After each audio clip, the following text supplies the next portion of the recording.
Nama saya Otepati. Umurku sekarang 56 tahun. Tinggalnya di Kota Ambon, persisnya di daerah relokasi Kayu Tiga.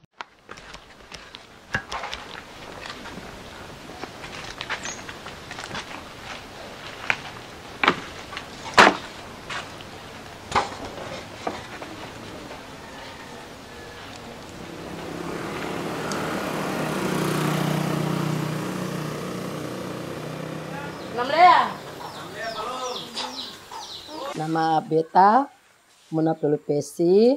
Saya tinggal di Batu Merah Dalam, Kepala Air, RT 01 RW 14, Kota Ambon. Ote and Muna were neighbors in Batu Merah Dalam.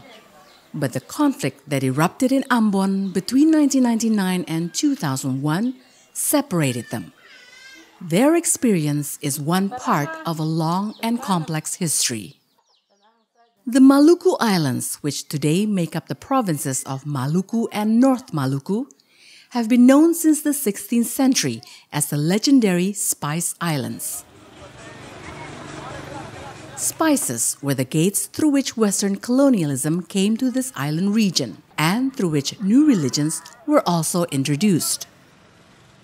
The Arab, European, and Chinese traders who came to this region shaped Maluku into the multicultural and pluralistic society that it is today.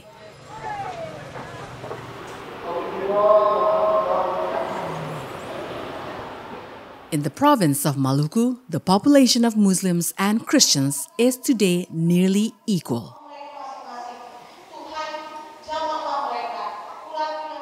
Jadi kami di Kayu Tiga ini sejak tanggal 30 April 2006. Kami di sini karena tidak punya pilihan untuk balik lagi. Kami ini sebenarnya berasal dari ex-pengungsi yang tinggal 6 tahun di tempat pengungsian di Wisma Atlet, tepatnya Karangpanjang, karena kami adalah korban konflik kemanusiaan Kota Ambon tahun 99. The conflict mentioned by Ote broke out on January 19, 1999. The day coincided with Idul Fitri, a celebration that marks the end of the Muslim fasting month. The conflict first erupted at a bus terminal in Batu Merah, 600 meters from where Ote lived. The small incident began with a simple quarrel over extortion money between a young Muslim man from Batu Merah and a Christian public transport driver from Mardika.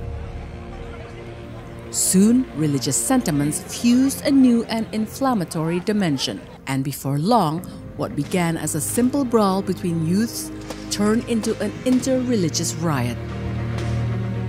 Ordinary people engaged in attacks and counterattacks, resulting in the tragic loss of life.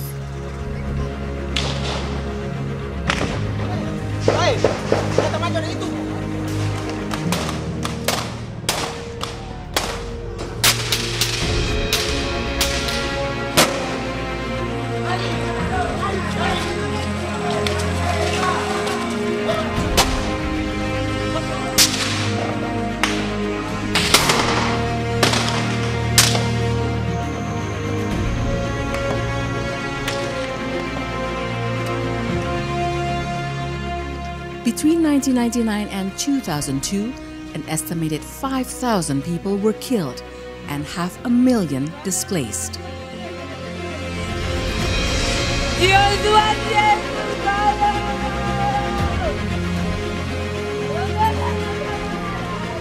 Those in the minority, particularly in a neighborhood or community, were forced to gather their belongings and flee their villages. Muslims had to leave their neighbors who were Christians.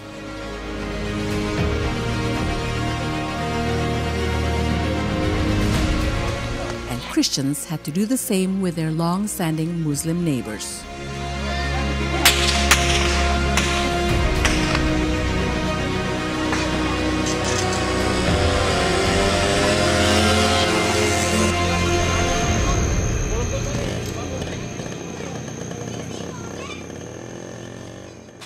Ote was no exception.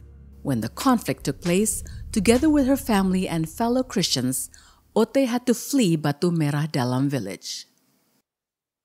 Jadi kami pada saat kerusuhan itu ada sekitar 700 kakak keluar satu jemaat. Tanggal 22 Februari 99 itu kami naik gunung ke Karangpanjang. Kami tinggal satu malam ada beberapa tempat pengungsi, ada perkantoran yang kosong, kami di situ. Baru besoknya itu tanggal 23 Februari kami masuk di pengungsian Wisma Atlet. Untuk diketahui oleh Ibu Wakil Presiden bahwa lokasi-lokasi pengungsi hampir seluruh kesatuan TNI Polri dipergunakan untuk lokasi pengungsi, gedung-gedung olahraga dan gedung-gedung lain yang tidak terpakai, rumah-rumah ibadah dipergunakan untuk dapat menampung. Di samping itu juga sebagian besar pengungsi berdiam pada keluarga-keluarganya, dan ini semua tercatat pada Satkorlap dan Satlan.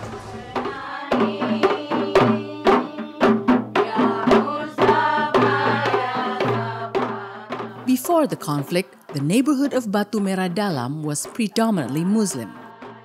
But local Muslims lived side by side with fellow villagers of different religions. Saya bertetangga kebetulan dari beragama Kristen. Hubungan kita sehari-hari itu sangat erat. Makan atau minum kita saling memberi. Saya alami dulu itu kalau kita mau pulang ke kampung, mau lebaran gitu, itu kita bisa menitip, kita punya kunci rumah karena kepercayaan kita kepada mereka itu lebih kuat.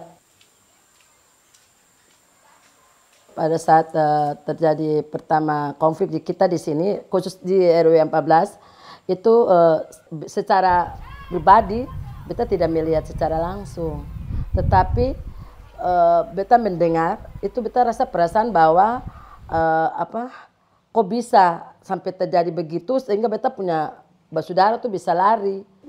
Apalagi saya pribadi, saya tidak tahu persoalan apa sampai mereka lari, kita juga lari. Jadi kan kerusuhan itu dia baru terjadi tahun 99. Sementara saya ini sudah hidup sampai bertahun-tahun sebelumnya gitu. Jadi otomatis kekerabatan, kehidupan, interaksi antara saya dan teman-teman di Batu Merah itu kan bertahun-tahun.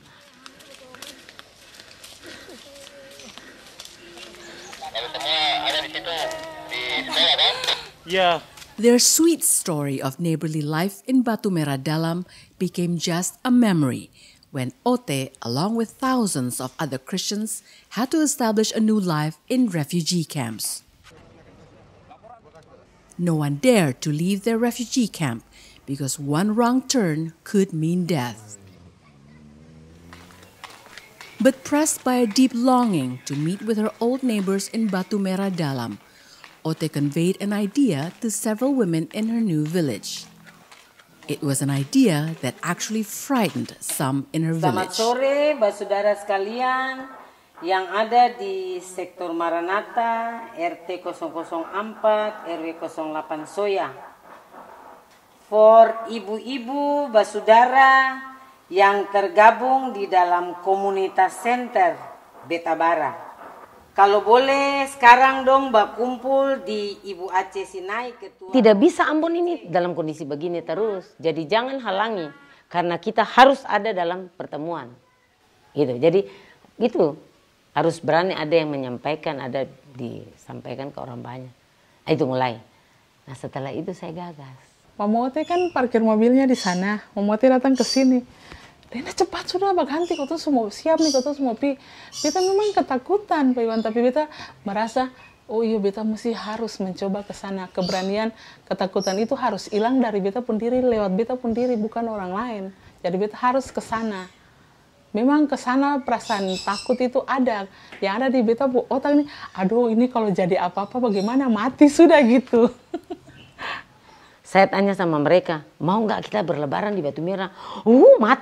Mati gitu kan ya, mati. Bagaimana kau Tompi? Sudah tenang, nanti beta kontak.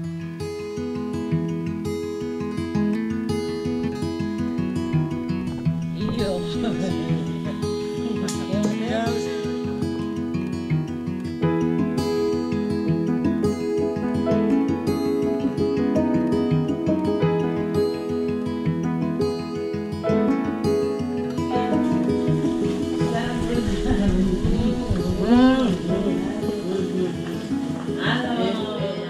beta dengar waktu pertama si Ote datang, itu beta yang ada. Tetapi beta dengar dari beta punya tetangga-tetangga, itu Lebaran tuh kemarin si Ote datang sama teman-teman, maksudnya sama saudara ketemu pun tetangga-tetangga yang lain.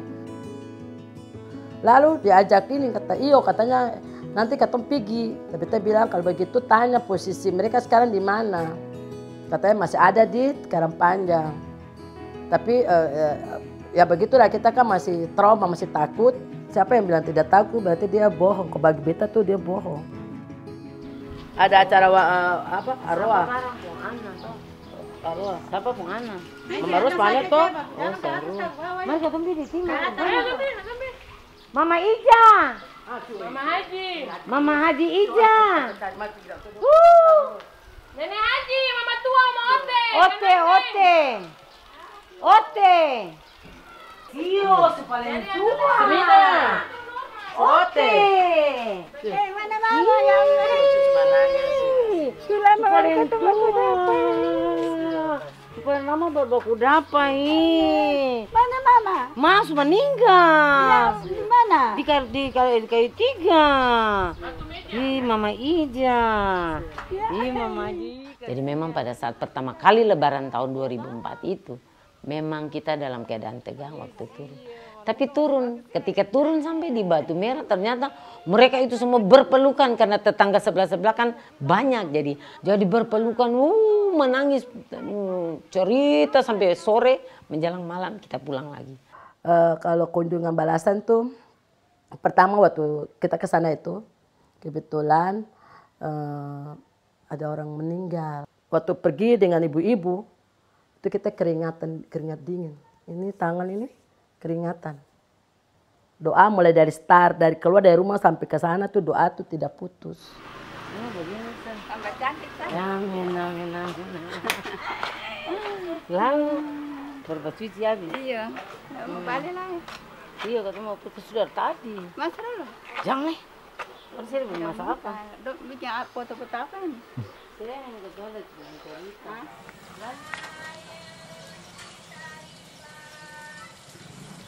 Nah, peristiwa yang hari itu terjadi terakhir karena mau keluar, barang-barang perabotan disimpan di sini. Jadi termasuk beras apa disimpan. Nah, hari kejadian tanggal 22 itu saya datang mau ambil beras. Sudah di dalam ini sementara cakar-cakar beras, kaget dia teriak. Ote, lari. Ote lari. Beta kedua kali. Terus beta keluar, beta tanya kenapa, dia bilang lari. Beta dendaster saja toh, kaki telanjang akhirnya. Beta keluar dari sini, beta yang sempat ke situ, beta keluar pintu lorong mereka sini. Terus beta lari, karena memang beta dikejar. Saya lupa barang apa. Antu paling baik, be orang apa lah itu, tapi antu paling sayang beta. Betul.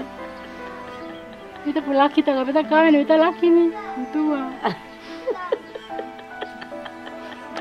Katun baru-baru ya, Bapak Ali meninggal, katun saya sempat bilang, baru mau bilang bagaimana, katun kalang kabur.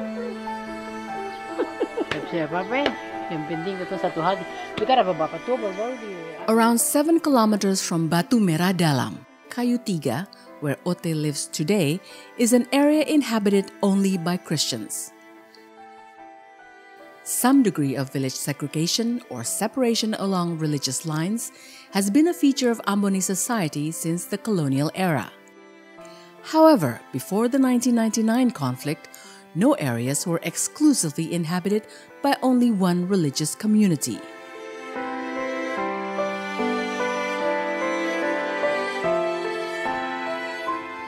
As part of the program to resolve the conflict, the regional government offered refugees several options: going back to their home village or relocating to a different one. For reasons of safety, however, most refugees have opted for relocation rather than returning to their previous homes. From the refugees' perspective, the best guarantee of safety for the time being is living in an area whose residents share one religious identity. The result of the relocation program has worked to create a new segregation in Ambonese society, or at the very least, it has exacerbated existing patterns of segregation.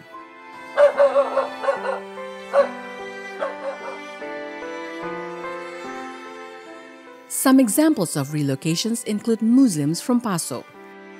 Residents of a predominantly Christian area had to move to a Muslim area in Waiheru and Nania.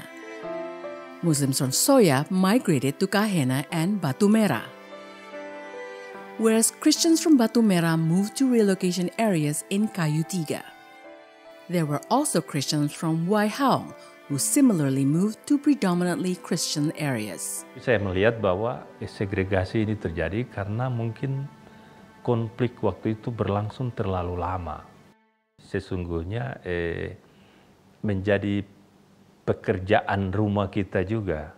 Artinya dia menjadi keprihatinan kita.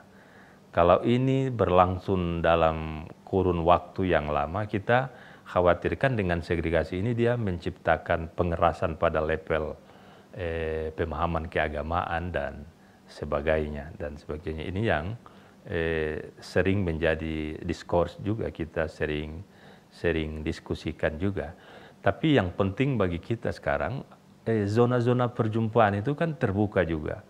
Wilayah-wilayah perkantoran dan sekolah sekarang kan itu sudah diupayakan untuk tidak ada segregasi lagi. Orang boleh datang di kantor secara bersama-sama, berbaur secara bersama-sama. Tapi idealnya ke depan itu harus masyarakat ini tidak boleh tersegregatif.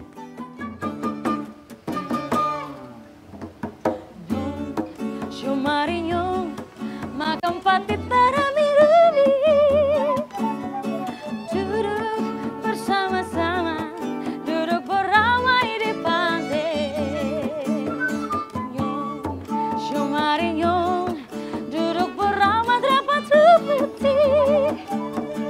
Jangan leputkan muka dan betai.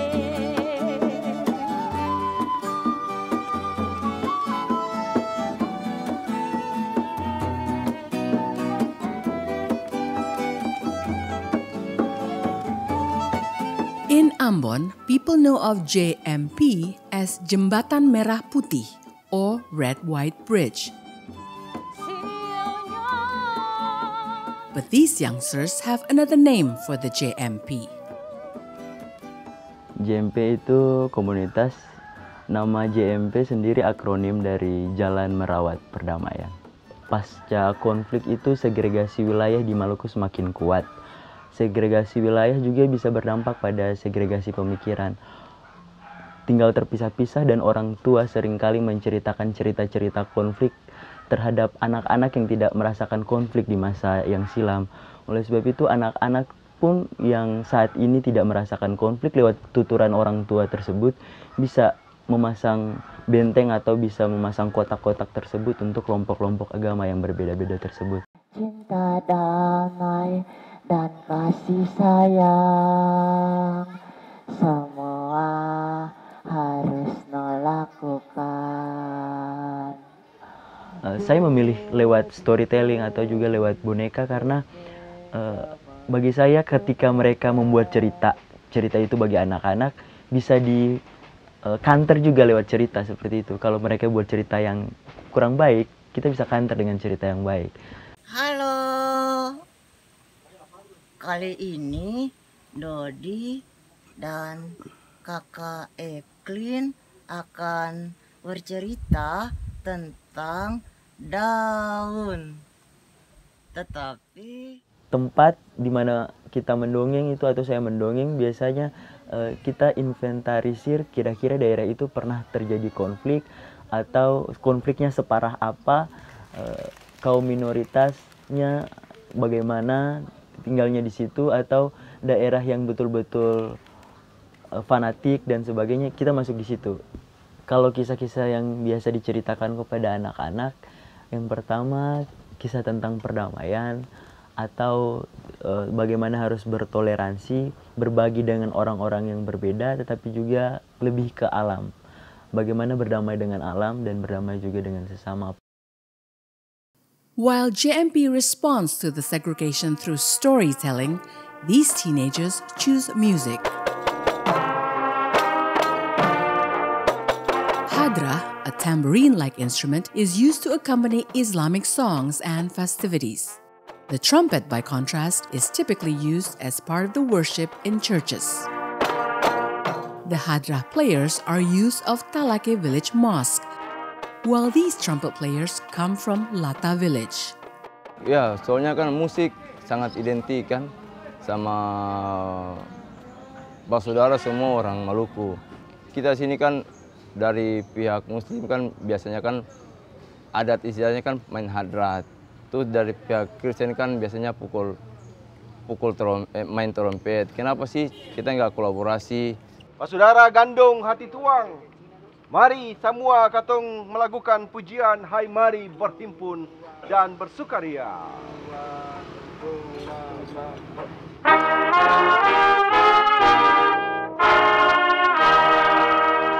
Dengan adanya kita kolaborasi begini, untuk semua ya ada lagi peningkatan yang ditunjukkan untuk supaya orang juga lihat ternyata Ambon tuh orangnya rukun untuk hidup beragama.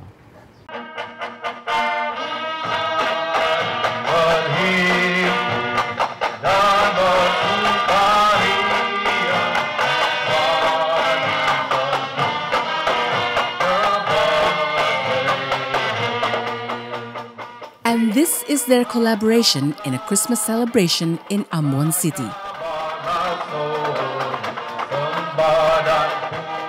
Kalau soal tanggapan ini berarti bicara soal masa lalu beberapa belas tahun ya.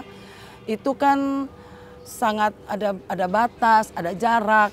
Tetapi ketika orang kembali menyadari bahwa hidup berdampingan dan rukun itu sangat indah, akhirnya konsep ini bisa masuk, akhirnya sekarang ini, tahun ini yang saya tahu setiap kali Natal semua orang bikin acara seperti ini.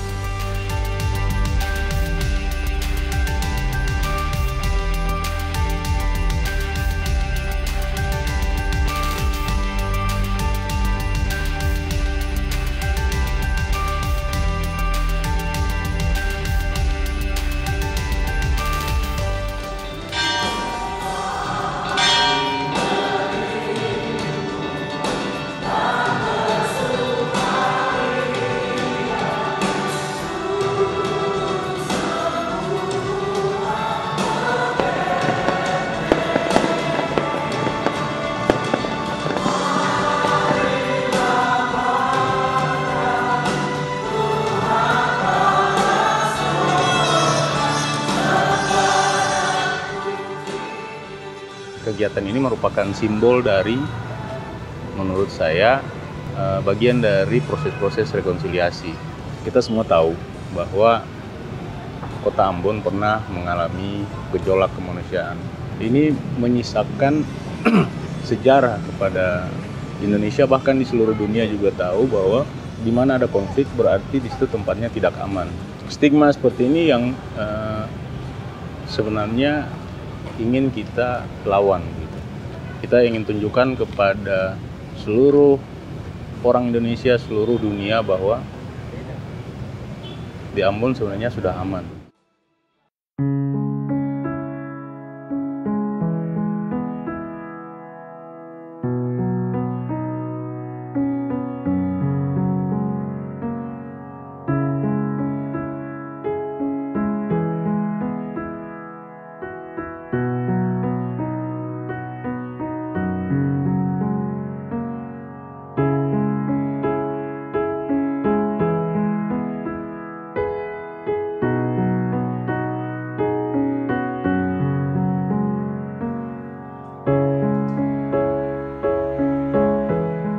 In Batu Merah Dalam, Nafsia lives next to the house where Ote had previously lived in. Mutual visitations had become an Idul Fitri tradition. Although today they live in separate communities, the tradition lives on. Tapi memang dari dulu, biar sebelum kerusuhan itu kakak tuh di sini paling bagus sayang. Bukan lantaran kayak Natal saja dan tahun baru begitu, dan ketemu hari Lebaran. Memang ketemu di sini, tahu di Tampalaya, tapi kalau di sini paling baik. Kayak don teranggap kata si orang Kristen di sini orang Islam kan ada begitu.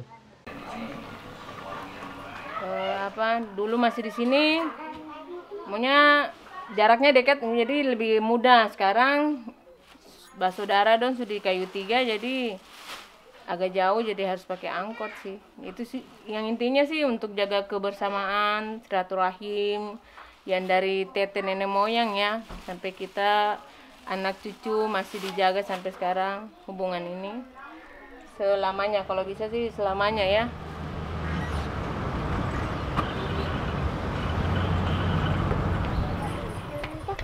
This Muslim group can visit the Christian community safely, and vice versa, because the conflict has long since come to an end. During the first phase of conflict resolution, women in Ambon played a pivotal role. They took the initiative at a time when the formal institutions of state and society had yet to find a way to resolve the conflict. Dan kami melihat kebencian itu sungguh luar biasa. Seolah-olah perbedaan ini, khususnya agama, menjadi semacam alasan untuk orang bisa saling membunuh satu dengan yang lain. Bolehkah kita duduk bersama-sama dan tunjukkan kepada bapak-bapak yang lagi marah-marah ini, ada cara lain kita bisa menyelesaikan, menjembatani kesenjangan-kesenjangan yang ada ini. Tapi yang pertama itu kami mesti bikin dulu sesuatu yang menyadarkan bahwa ada gerakan ini loh untuk berdamai. Kita bikin seruan perdamaian. Kita mau bikin pita untuk menulis stop kekerasan. Kami bagi kepada bapak-bapak dan semua, siapa saja yang kami terima di jalan, temui di jalan, termasuk ibu-ibu yang lagi mulai belajar berjualan di jalan-jalan sendiri-sendiri, kami kasih itu. Lalu kami bikin suara hati untuk kami sampaikan kepada gubernur, kami minta supaya kami ingin bicara dengan para petinggi ini. Dan mereka menerima kami dan kami bacakan kami punya suara hati kaum ibu itu kepada mereka. Disitulah kami menyebut diri kami GPP, Gerakan Perempuan Peduli.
Siapa mana?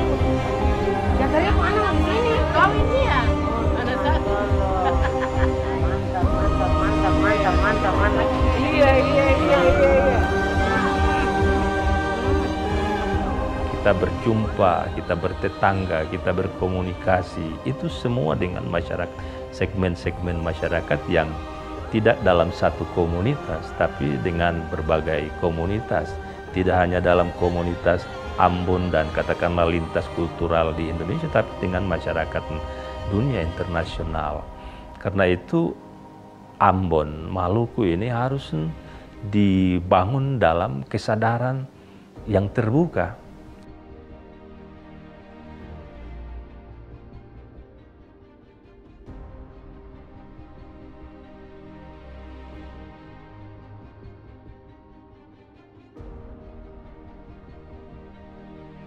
Orang bangun damai itu juga kalau semuanya sejahtera.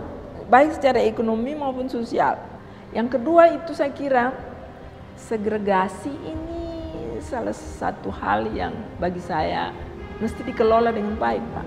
Dia jangan dijadikan tempat untuk memprovokasi. Dan oleh karena itu tokoh-tokoh masyarakat, RT, RW, lurah mesti melihat bahwa ini tempat di mana orang hidup dan dihargai. Dan oleh karena itu saling mengunjungi mesti terjadi terus dan dikembangkan. Saling mengenal itu mesti terjadi. Catatan yang saya alami itu adalah pasca konflik yang menjadi perhatian pemerintah adalah pembangunan fisik. Gereja-gereja dibangun, masjid dibangun, rumah dibangun, sekolah-sekolah dibangun. Dong lupa. Seharusnya kan ada trauma healing, ada pembangunan moral lagi. Itu yang dilihat. Fisik yang menjadi perhatian. Dan bagi beta itu kalau tidak dibenahi baik-baik, tidak menjadi perhatian baik-baik, itu potensi sebenarnya.